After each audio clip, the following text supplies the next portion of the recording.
आपने अक्सर ये नोट किया होगा, गौर किया होगा कि खुशियों को धन और दौलत से जोड़कर देखा जाता है। यहां तक कि देशों के मामले में भी ऐसा ही होता है। जिस देश का जीडीपी जितना ज्यादा होता है, जो देश जितना ज्यादा अमीर होता है, उसे उतना ही खुशहाल माना जाता है। लेकिन भारत के पड़ोसी देश भूटान में जीडीपी यानी ग्रॉस डोमेस्टिक प्रोडक्ट को खुशी का पैमाना नहीं माना जाता, बल्कि वहां ग्रॉस नेशनल हैप्पीनेस यानी जीएनएच की गणना की जाती है। 1971 में भूटान ने जीडीपी के फॉर्मूले को रिजेक्ट कर दिया था और इसकी जगह ग्रॉस नेशनल हैप्पीनेस का फॉर्मूला अपनाया था। जीएनएच के तहत आम लोगों के आध्यात्मिक, शारीरिक और सामाजिक विकास की गणना की जाती है। हमें लगता है कि 132 करोड़ की आबादी वाला भारत भूटान जैसे देशों से प्रेरणा ले सकता है। हम यहां पर यह नहीं कह रहे हैं कि आर्थिक तरक्की पर ध्यान नहीं दिया जाए। हम सिर्फ यह कह रहे हैं कि आर्थिक तरक्की के साथ साथ जीवन के सामाजिक, शारीरिक और आध्यात्मिक पहलुओं पर भी ध्यान दिया जाना चाहिए। भूटान एक छोटा सा और आर्थिक रूप से कमजोर देश है, लेकिन वहां के लोगों ने अब खुश रहना सीख लिया है। इसीलिए स्टैंडर्ड डेविएशन ऑफ हैप्पीनेस यानी खुशी के औसत के मामले में भूटान दुनिया में पहले नंबर पर है, जबकि जापान दुनिया के सबसे अमीर देशों में से एक है, लेकिन फिर भी वहां के लोग खुशी के मामले में पीछे हैं। हैप्पीनेस इंडेक्स में जापान की रैंकिंग 46 है, 46। आप सोच रहे होंगे कि हम भूटान की बात करते हुए अचानक जापान की खुशियों की बात क्यों करने लगे। तो आपको बता दें कि इसके पीछे आज एक वजह है, और वो वजह है जापान से सामने आई एक अनोखी घटना। जापान में एक पति अपनी पत्नी से नाराज हो गया और नाराजगी का यह सिलसिला 20 वर्षों तक चलता रहा। 20 वर्षों तक ओटोऊ नामक इस व्यक्ति ने अपनी पत्नी यूमी से कभी भी बातचीत नहीं की। दरअसल यह व्यक्ति इस बात से नाराज था कि उसकी पत्नी सिर्फ बच्चों पर ध्यान दे रही है और उसका ख्याल नहीं रखती, और इसी बात पर इस व्यक्ति ने अपनी पत्नी से बातचीत बंद कर दी और 20 वर्षों तक उसकी किसी बात का जवाब नहीं दिया। माँ बाप के बीच बातचीत बंद होने से ओटोऊ और यूमी के तीनों बच्चे बहुत परेशान थे और वो चाहते थे कि किसी भी तरह इन दोनों के बीच बातचीत शुरू हो जाए, और इसके लिए उन्होंने एक टेलीविजन चैनल की मदद ली, जिसने 20 वर्षों के बाद ओटोऊ और यूमी के बीच बातचीत करवाई। ये एक बहुत भावनात्मक खबर है जो हमें यह बताती है कि अगर रिश्तों में आई खटास को सही वक्त पर दूर नहीं किया जाए तो फिर कई बार रिश्तों को सामान्य करने का वक्त भी हाथ से निकल जाता है।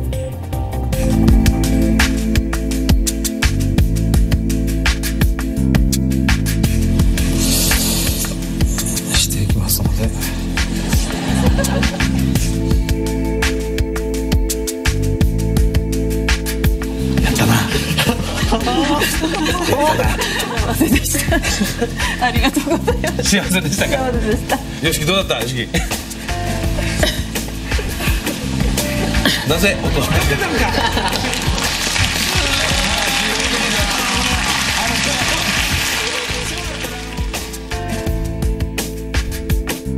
छब्बीस वर्षों से खुश रहने वाले मैथ्यू की कहानी के बाद आपको जापान में 20 वर्ष तक एक दूसरे से नाराज रहने वाले पति पत्नी की कहानी दिखाते हैं। जापान के ओटोऊ और उनकी पत्नी यूमी के बीच पिछले 20 वर्षों से बातचीत बंद थी। ओटोऊ यूमी से नाराज थे क्योंकि ओटोऊ को लगता था कि यूमी सिर्फ बच्चों पर ध्यान देती हैं, उनके बारे में नहीं सोचती। हालांकि यूमी ओटोऊ से बात कर लिया करती थी, लेकिन ओटोऊ सिर्फ गर्दन हिलाकर हाँ या ना में जवाब दिया करते थे। 20 वर्षों के बाद इनके बच्चों की कोशिश की वजह से कैसे ओटोऊ ने यूमी से बातचीत शुरू की, यह हम आपको बताएंगे। लेकिन पहले देखिए कि कैसे ओटोऊ घर में यूमी को नजरअंदाज किया करते थे।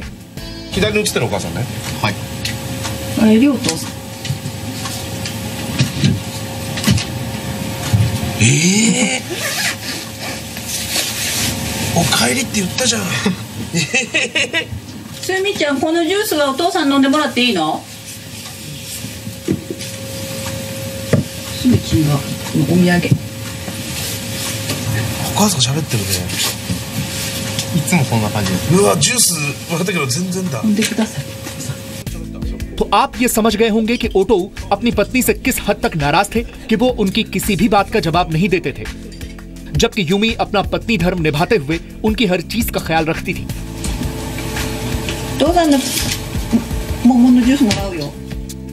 ओटोऊ के बच्चे पिछले काफी वर्षों से अपने माँ बाप के बीच चल रही नाराजगी देख रहे थे, लेकिन ओटोऊ और यूमी के 18 साल के बेटे ने यह तय कर लिया था कि वो इन दोनों के बीच चल रहा शब्दों वाला सीज फायर तुड़वा कर रहेंगे। इसके लिए उन्होंने जापान में एक टीवी शो की मदद ली।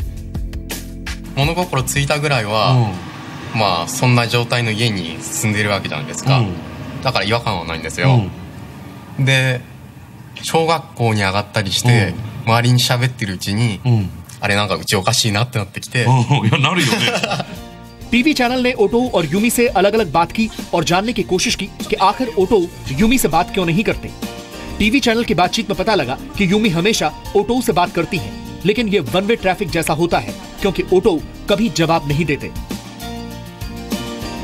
2人目が生まれる前後ぐらいまではまだ結構まだ話してくれる時もあったんですけど、2人目が生まれてちょっとしてから結局話さないのが普通になってしまう。で特別大きい喧嘩を何をしたというわけでもなく、喧嘩してることではないと。喧嘩はしてない。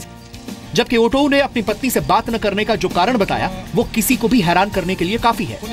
ओटोऊ के मुताबिक उनकी पत्नी का सारा ध्यान बच्चों को पालने पर था और वो इससे चिढ़ने लगे थे और इससे नाराज थे।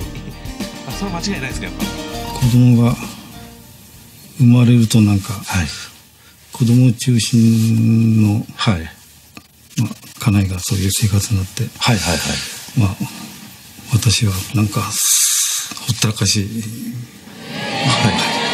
なりますね。まあ若かったせいもあるし。टीवी चैनल ने यूमी के सवाल रिकॉर्ड किए और एक टीवी के जरिए ओटोऊ से जवाब मांगे, लेकिन हमेशा की तरह ओटोऊ ने कुछ नहीं कहा। じゃあお父さんに質問します。お父さんいくつになった？好きな食べ物は何ですか？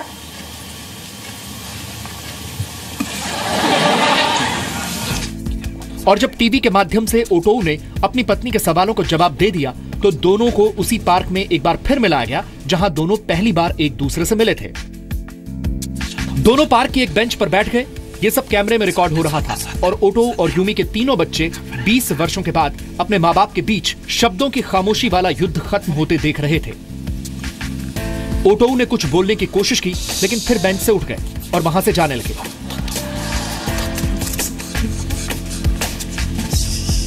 और फिर हिम्मत करके वापस बेंच पर आकर बैठ गए और 20 वर्षों के बाद पहली बार अपनी पत्नी से बात की। なんか随分久しぶりな2人になるの。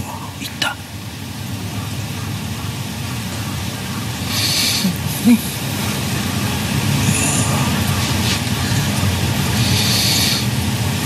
子供たちがそんなに心配してるとは。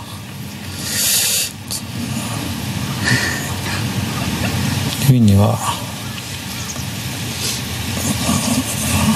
今まで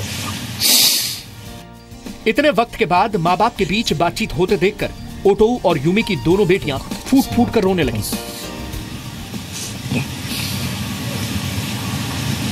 今までしっかりやってくれて感謝してます。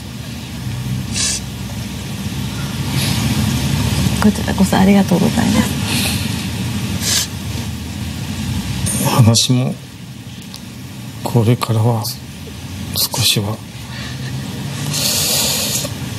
していきますので、これからもよろしくお願いします。よろしくお願いします。ありがとうございます。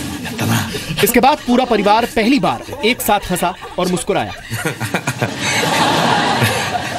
おめでとうございます。幸せでした。ありがとうございます。幸せでしたか。幸せでした。よしきどうだったよしき。なぜお父さんが喋んなくなったかというと拗ねたんです。そうじゃないかなと。 20 वर्षों के बाद पति पत्नी की इस बातचीत में टीवी चैनल के लोगों को भावुक कर दिया। लेकिन इस कहानी से हमें यह शिक्षा मिलती है कि नाराजगी कितनी भी बड़ी क्यों न हो, मीठे शब्दों भरा एक चम्मच भी अगर मुंह में डाल दिया जाए तो उस चम्मच में पूरी जिंदगी समा जाती है। ब्यूरो रिपोर्ट, जी मीडिया।